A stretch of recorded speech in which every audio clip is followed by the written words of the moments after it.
Today's daf is daf ayin, and we spoke a little bit about the Yetzer Hara yesterday. There might be a Yetzer Hara for znus, but not a Yetzer Hara for drinking yayin nesach. Fine. And now we start a series of incidents and stories with psak piskei din, one after the other. And it would seem that in general, the issue is how much supervision do we have to have over the guy who's handling, or he's alone with the Jewish wine, in order to guarantee that there's a chazakah that we can assume he did not use the wine in any way, didn't touch the wine. So we start with Hahu Besa. So that's on the third line down from the top of the Amud. The Haviyosef Bechamer Yisrael. So there was a house where they kept wine and it belonged to the Jew. And Haviyosef Bey and the idol worshiper was also located in that house. Al Oved Kochavim Achada de Dasha Liape. Now the word Dasha means a door, and Biape means behind him, Me'achorov. So therefore, what happens is that Achada means to lock. So the Oved Kochavim, at the moment that the Jew left the house, he locked the door behind him. And we might assume that now we have to suspect that he came in contact with the wine. Vavid biza bidosha. Biza is a hole, and dosha we said was a door. So there was a hole in the door, and therefore, if you looked on the outside of the house through the hole in the door, you could actually see and observe what's going on in the interior of the house. And ishtakach ovi kochav dekoi beni doni. Later on, when they came into the house, they found that this Oved Kochavim was located, he was standing between these barrels. So you might think that at this point, the wine should be asur because of suffix. Maybe the idol worshiper came in contact with the wine. Amar Rava, Rava is the star of the show today in every single case that we'll have. Kol dilahade biza shori, meaning that if there are barrels that are located directly across from the hole, so that when the Jew looks through the hole, he'll catch the guy. The guy is therefore inhibited, and he knows he's not allowed to touch the wine. He won't touch the wine because he'll be caught. But lahai gisa, but on the sides where you can't see directly through the hole and you can't observe the barrels on the right side or the left side, then also, then we have to be suspicious that maybe the guy would take the freedom of moment because no one's looking and can see him, and he would have come in contact with the wine, and therefore we have to consider the wine as yayin nesach. Next story. Hahu chamad Yisrael d'Haviyosef b'beisa. Again, there was wine in a house, and the wine belonged to a Jew. D'Havidayer Yisrael be'elyona, and the Jew lived on the upper floor of this two-floor house. The Ovi Kochom Batachtona and the idol worshiper lived on the bottom floor. Now, apparently, there's a way of getting up from the bottom floor up to the top floor. Maybe there's some sort of an opening, a hatch in the bottom floor, in the floor below the top floor. And therefore, if the Jew would open up this hatch, he could see what's going on the floor below him, in the lower floor. Shamu kol tigra. There was some sort of a tigra. Tigra is a fight or an altercation, a quarrel. And they heard the sound of this tigra. And, like rubbernecking when there's an accident, everybody wants to go outside and see what's going on. There's a lot of noise here. People are angry at each other, nafki. So now both the Jew and the idol worshiper went outside the house in order to see what was going on. They were curious about this loud quarrel.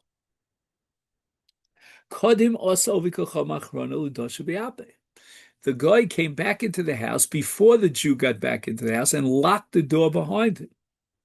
And once again, if not for Rava, we would want to be more stringent in this case and assume that since the guy is alone in the house and he locked the door and the Jew has not yet returned from this spectacle, then we have to be choshish that maybe the guy touched the wine. But no, Omar Rava, Meimar Omar, the idol worship is still inhibited because he's going to say to himself, Ki hechi de kodem asi ana, just like I came back early, Kodim v'asa Yisrael, it's quite possible that the Jew will get there even before me. I don't know for sure that the Jew is behind me. V'yaseh bel yodav v'kachazili, he'll go up to the upper floor, and through the hatch from the upper floor, he can see what I'm doing on the lower floor. So if the wine of the Jew is on the lower floor, then we can be guaranteed that the guy is mirsasi, he's afraid of being caught, and if he would not touch the wine. A third case. Hahush Piso. Now we're talking about an inn. Davi Yosef Achamad Israel. The Jew kept his wine in the inn. And Ishtakach Ovikocham Davi Yosef Beidani. And once again, as we said before, we found that the guy was located between the barrels of wine. And should we be suspicious that maybe he opened up one of the barrels and put his hand in and made the wine into Yain Nes Amarava? No. It really depends. Is he afraid of getting caught?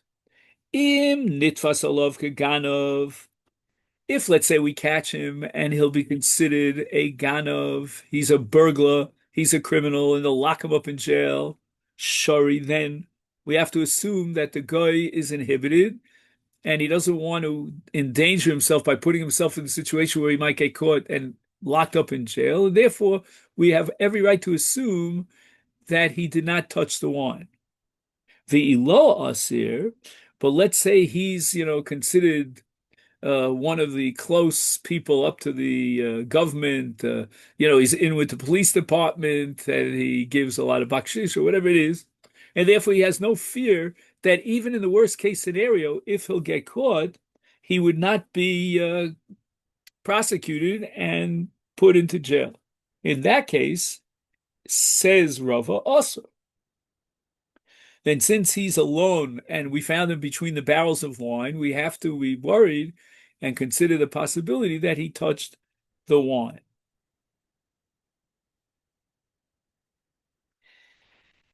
Now, I asked the question, how would the guy in the last case, when Rava was machmir, be confident that he would not be prosecuted?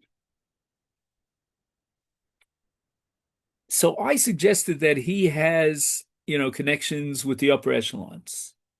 Rashi seems to learn a little bit different. And Rashi says it all depends upon whether he can justify, if he got caught, touching the wine.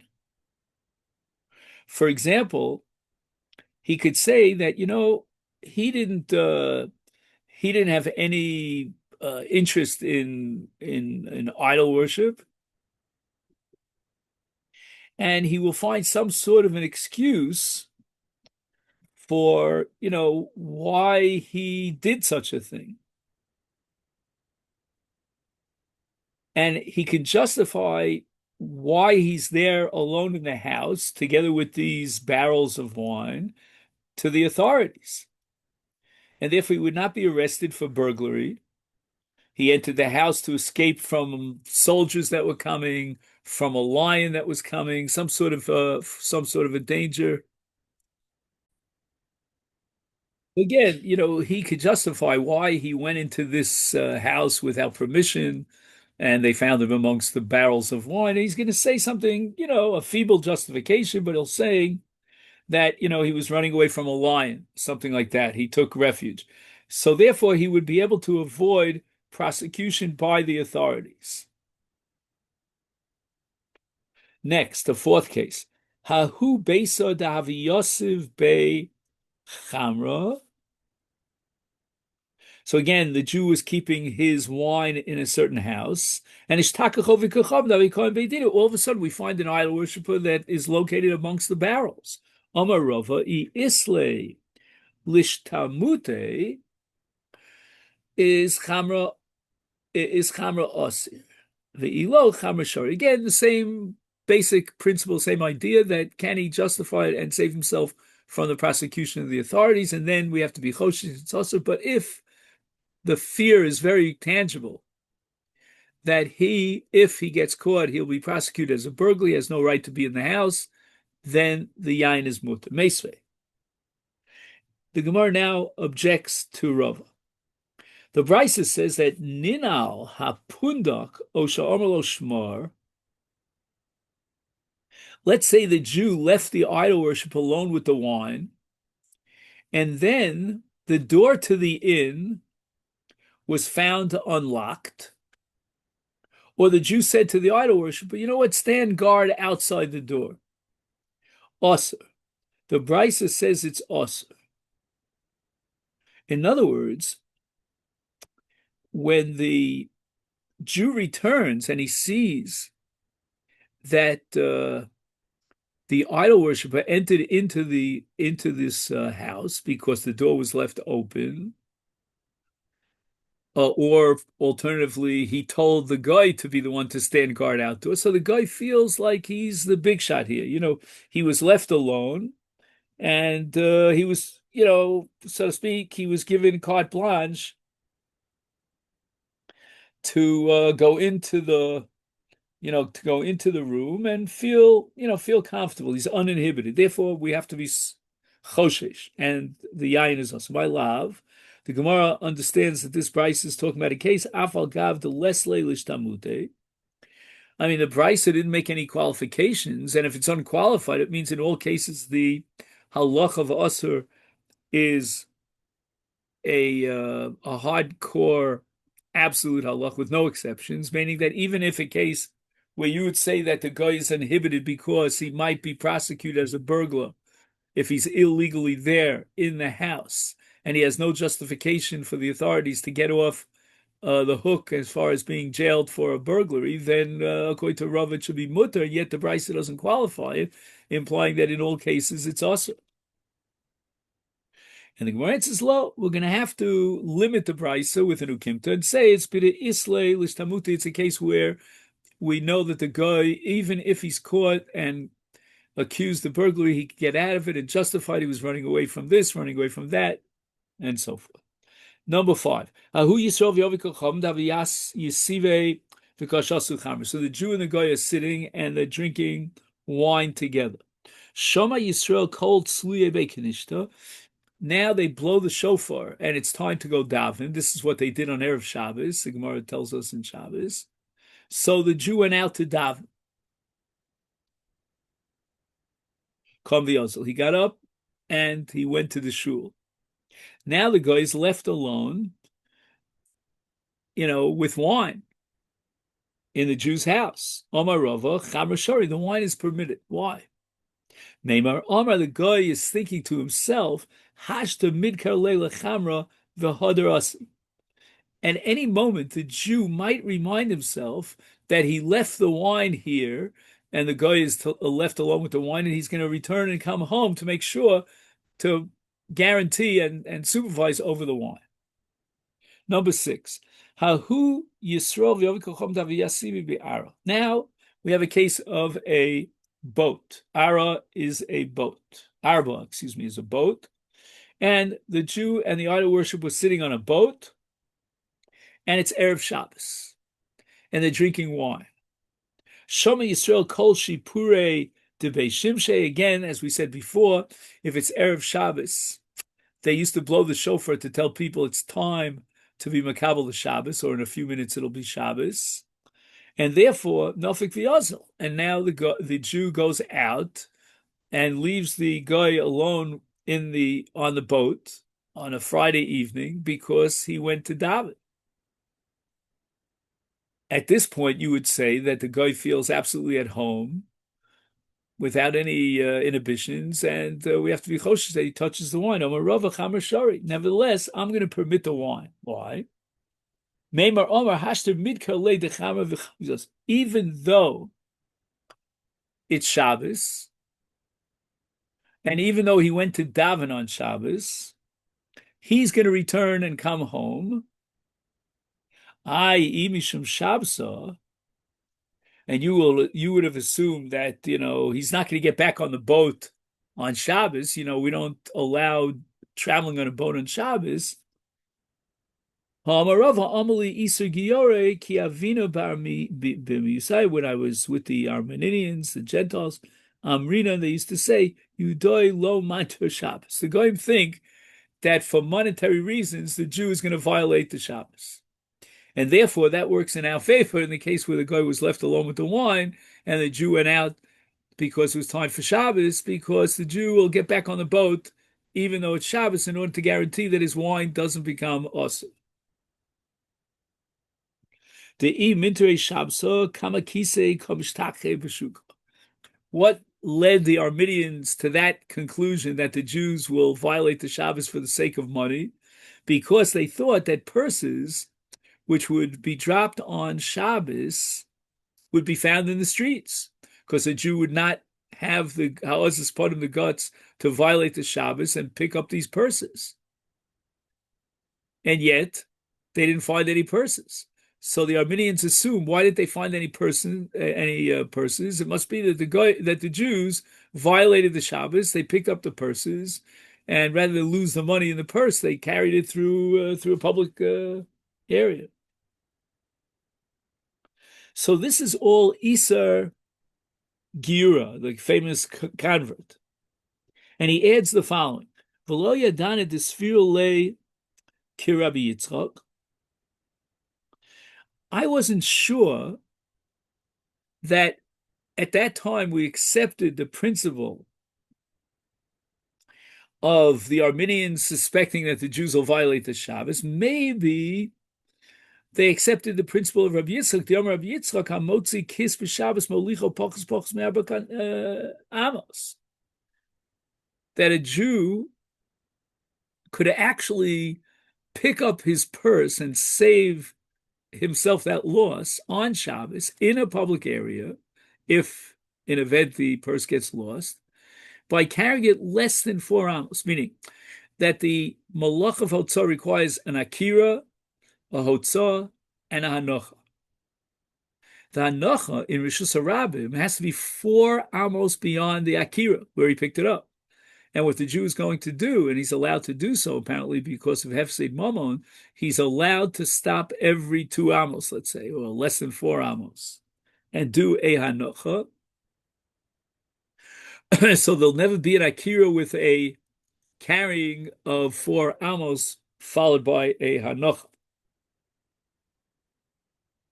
In any event, Isar, the convert, says, I don't think the Armenians know about this statement of Rabbi Yitzchak, but rather they assume that the Jews, for the sake of love of money, will violate the Shabbos, and therefore the guy is inhibited to be left on the boat and take his hands and put it into the boat, because the Jew may come back into the boat on Shabbos, because Jews will do that, and they'll violate the Shabbos for the sake of money. Next story, this is number 7 on the list. Hahu Arya, there was a lion, Davinohim b'matzarta. So there was a wine press, and there was a lion that was roaring right near the wine press. Shama Ovi Kochavim. The Ovi Kochavim heard about this because he heard the roaring of the lion, and Tasha Beni Tani, he ran and hid between the barrels of wine. Omar Rava Chamar Shari. How could you be matir the wine? Maybe the guy put his hand in the barrel. Neymar Omar, the idol worshiper, said to himself, Ki hechi the tashina anoah ichinami Yisrael achrei v'kochazi. Just like I went in to hide between the barrels because I was afraid of the lion attacking me, so too the Jew is going to do the same thing, and he'll catch me if he sees that I touch the wine. Number 8. Hanuganve de Salke lefumpedisa. Now, Fumpedisa in Babylon was a Jewish town or an area district mostly populated by Jews, but the Pumpedicians were known, they had a reputation of being thieves. Upasku chavyota tuva. So the thieves of Pumpedisa started opening the barrels, a whole bunch of the barrels of wine. Now, who are these thieves? Are they Jews or are they Goyim? Well, if they're Goyim, then if we find that they opened many of the barrels, we have to be kosher that they put their hand in the barrel, and it should be also Amarav Chamashari. The wine is permitted. My time or what? Rov Ganvi Yisrael Dinu. We could assume that the Ganovim that came and opened the barrels were Jews, and therefore they don't asa the wine midin yayin nesach. Of course, you could argue that although Azlina Basaruba, but maybe these Jews who are non-observant Jews, apparently they're thieves, maybe they should have the din, the status of a guy. And that's no get to our time. If, let's say, a non-religious Jew will touch wine, is that a problem? But the answer is that Stam Yenom is also Mishum Chasnus, and there's no Isur Chasnus when it comes to a Jew. And now we're up to number 9. Hahu Avda Uvda be Nardoi V'Yomer Shmuel Chamashor. The same exact case that we saw before, where the thieves in Pumpedisa were located between the barrels, and the barrels were open, happened in Shmuel, in a different area, a different district of Bavel, namely Nardoi. And Amar Shmuel Chamashor. Shmuel, like Rava in the previous case, was matir the yain. However, Shmuel gave a different line of reasoning.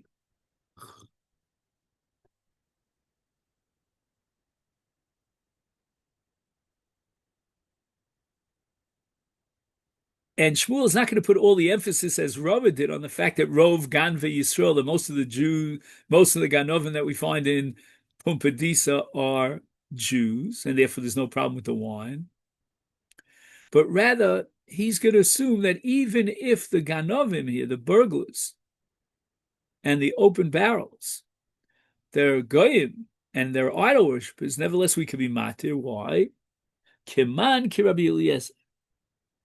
Okay, so now we introduce an analogy, a sugya that we want to compare to our sugya, which has to do with Tumah V'Tara.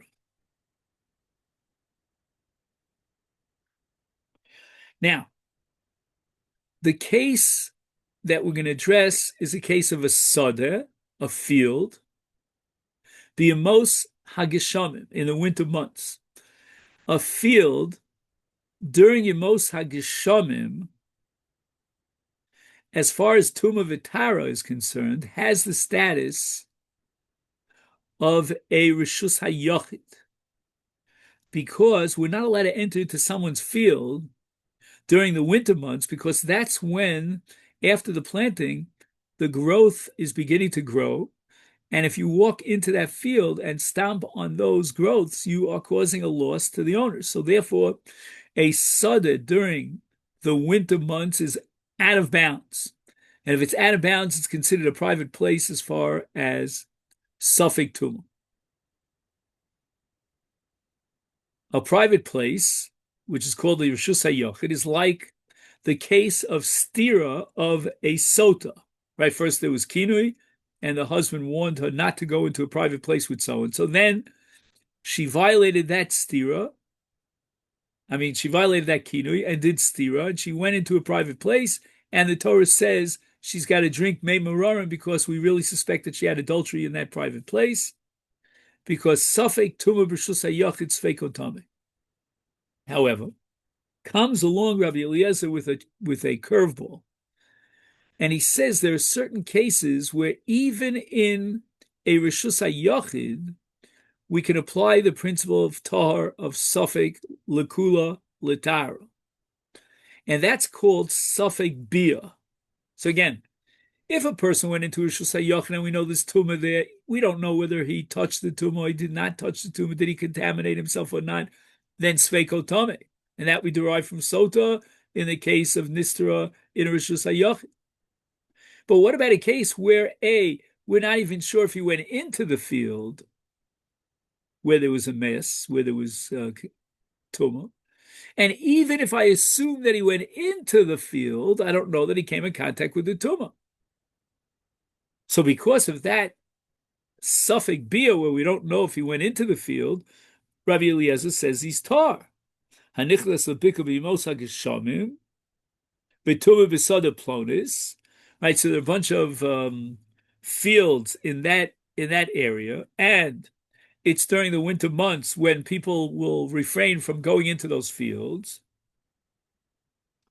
There is definitely a tumah, there's a corpse somewhere in one of the fields.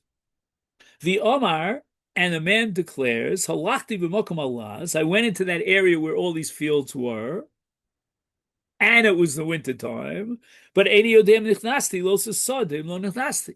In that area, there are a bunch of sados.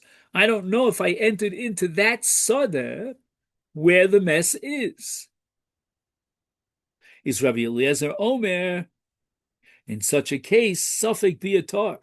Since we don't know if he went into that field, and then we have to ask, even if he went into the field, did he come in contact with the tumah? Therefore, he's tar. But Suffolk Magatome, if we know for a fact that he went into that sada, we don't know if he came close enough to touch the corpse, then Sveikotame. And that's the halacha of Suffolk Tum B'Shusayach and Sveikotame that we derive from Sot.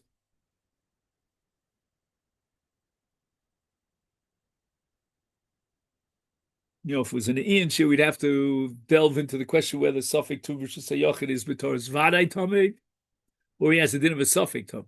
Anyway, so Shmuel says that if we apply the principle of Rabbi Eliezer to our case, when we have a doubt as to whether or not the idol worship entered into the private domain where the wine is located, it's a suffix bia, and therefore I could justify why I paskin that the wine is permitted. Lo, the Gemara rejects it. The Gemara says it could very well be that Shmuel does not accept Rabbi Eliezer's kula, his breakthrough kula of suffix bia, tar, but rather Shani Hassam, the case that took place in Ardoi was a different case. Came of the Ika de Paschu Lishum Mamona Havile Svexveka. Even though the thieves opened up the barrels, and assuming they're going, they may have touched the wine, we're going to say the following. You know what? What were these thieves looking for? They were looking for money. In those days, they used to hide money in the barrels. So when they opened the barrel, they would look here, look there, and see if they could find any money.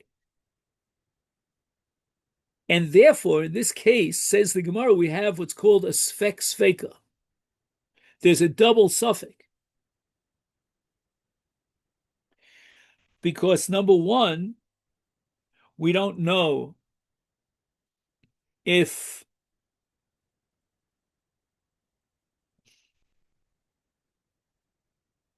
the one who came in, right, the intruder, the burglar, was a Jew or a guy. And even if he was a guy, we could doubt whether he touched the wine because he was too preoccupied with looking for money to steal to get involved in the libations for his idols.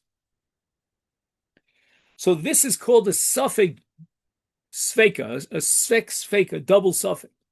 Number one, in order to prohibit the wine, we have to assume that the burglar was Jewish, was Goyish, and we don't know that that's so. Maybe he was a Jew. And number two, even if I grant you he was a guy and an idol worshiper, maybe he was so preoccupied with stealing that he didn't have time to get into wine.